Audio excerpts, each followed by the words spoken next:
एक समस्या है बालों की।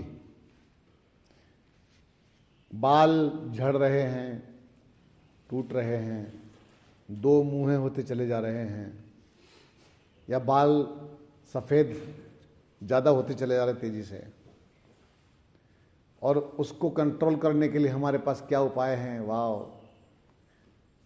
अपने बालों को काला कर लेते हैं। मैं तो कहता हूं कि भगवान अगर चांदी दे रहे हैं तो लोहा क्यों लगा रहे हैं? भगवान आपको और सुंदर बनाना चाह रहे हैं। अच्छा, मुझे एक बात बताओ, सफ़ेद बालों का आदमी क्या बेकार लगता है?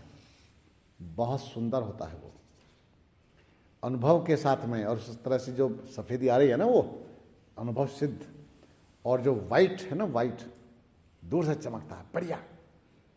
बूढ़े नहीं, दम आपके शरीर में होना चाहिए। आजकल तो ट्रेड चल रहा है, ट्रेड। बच्चे भी ना, वो जो थोड़ा बड़ी आयु के हैं, वो बॉडी वॉडी बनाते हैं, दाढ़ी दूढ़ी यहाँ ऐसे चलते हैं सीधा। वो क्या है पता है? हम लोग अननेचुरल लाइफ को हमने एक्सेप्ट कर लिया।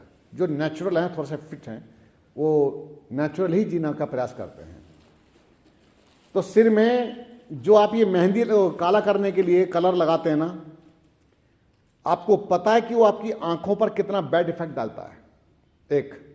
दूसरा, जब वो आपके स्किन पर लगता है अंदर, तो बालों की जड़ों से उसका केमिकल आपके अंदर प्रवेश करता है। तो वहाँ की जो त्वचा है और उसके अंदर की जो लेयर्स हैं, त्वचा की लेयर्स, वो लेयर्स प्रभावित हो जाती है। और इतना ही नहीं, आपके ब्रेन पर भी इसका बैड इफेक्ट आता है। और जब हम काला करने के लिए लगाते हैं तो हमारी आंखों में कितनी जलन होती है, अजीब सी जलन होती है। तो ये काला अपने सिर पर नहीं लगाना चाहिए।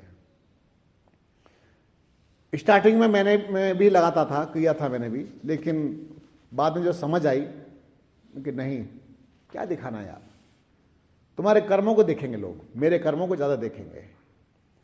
मैं अगर परफेक्ट हूं तो मेरे उनसे लाभ उठाएंगे लोग। और यहाँ किसी को कुछ फर्क नहीं पड़ता है, तुम काले हो गोरे हो, कुछ नहीं है, तुम्हारे कर्म कैसे हैं, लोग इस पर ज़्यादा फोकस करते हैं।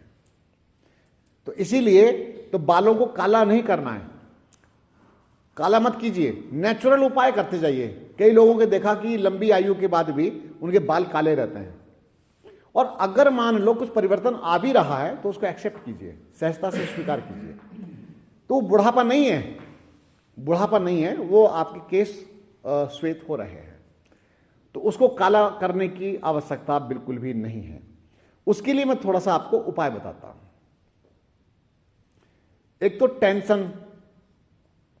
टेंशन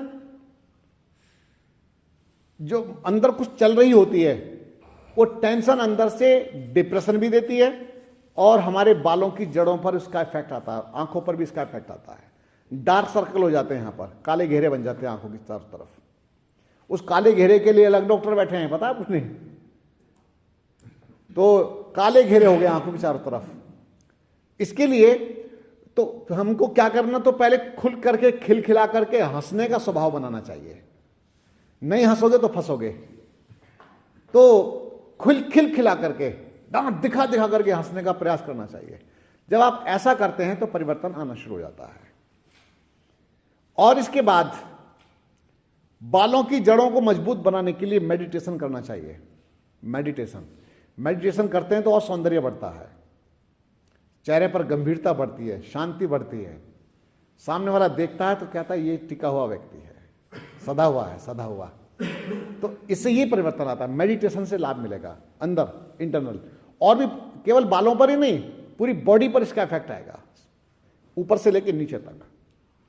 अगला, बालों की जड़ों को मजबूत बनाने के लिए आप प्राणायाम बिल्कुल मत छोड़िए, प्राणायाम करते रहिए। शीर्षासन, हमारे गर्ग साहब ने, श्री आदरणीय श्री रामनिवास गर्ग जी, इन्होंने आपको 84 है ना, आप 82 में शीर्षासन करके दिखाया। एक व्यक्ति थे 94 के थे, तो वो शीर्षासन डेली करते थे। बोले 3-3 मिनट 3 बार करता हूं, 3-3 मिनट 3 बार करता हूं। बोले इस उम्र में आप 3 बार ये करते हैं तो किसी ने रोका नहीं आपको? बोले कौन रोकेगा, मैं अकेला करता हूं। और बोले करना नहीं चाहिए। बोले क्यों नहीं करना चाहिए? बोले इस उम्र में नहीं करना चाहिए, ज्यादा बड़ी उम्र हो जाती है तो ब्लड सर्कुलेट। अरे तुम्हारा होता होगा, मैं फिट हूं। बोले खाते क्या हो फिर? बोले पराठे खाता हूं, मक्खन के साथ पराठे खाता हूं डेली। कितनी उम्र थी? 94। साइकिल चलाते थे 94 में, साइकिल चलाते थे, साइकिल लेके चलते रहते थे इधर से उधर, या तो पैदल चलते थे या साइकिल पर चलते थे, उनका नियम था वो। और मजबूत अच्छे। इसके साथ अगर बालों को ठीक करना है तो आंवले का सेवन कीजिए। आंवला, आंवला आप किसी भी फॉर्म में लीजिए, खाने में उसको यूज कीजिए आप। जब आंवले का सेवन करते हैं तो उससे आपकी आंतें साफ रहती हैं और बालों पर उसका इफेक्ट आता है। रसायन है। और बालों को बचाना है हमको, ये अपना भाग, शरीर सिर का भाग बचाना है, तो आप क्या कर सकते हैं? जो ग्रीन मेहंदी आती है, हरी मेहंदी, उसमें कत्था वगैरह मिला करके माता जी से पूछ लेना। अगर इनके पास है तो इनसे ले लेना, और नहीं है तो विधि पूछ लेना, ये बता देंगे आपको। तो हरी मेहंदी में भी कई चीजें मिला करके उसको लगाते हैं तो बढ़िया सुंदर कलर भी आता है और अच्छा भी लगता है। काली की अपेक्षा ये ज्यादा अच्छा है, और कम से कम मेहंदी की ठंडक तो मिलेगी, औषधीय गुण तो मिलेंगे। वो गलत है बाकी का दूसरा वाला। तो इसीलिए आप ऐसी किसी भी केमिकल की चीजों का अपने ऊपर प्रयोग करने से बचें। मैं कल चर्चा कर रहा था परफ्यूम के बारे में, आपको तो नहीं किया, बच्चों के बारे में सामने किया था। परफ्यूम नहीं लगाना चाहिए।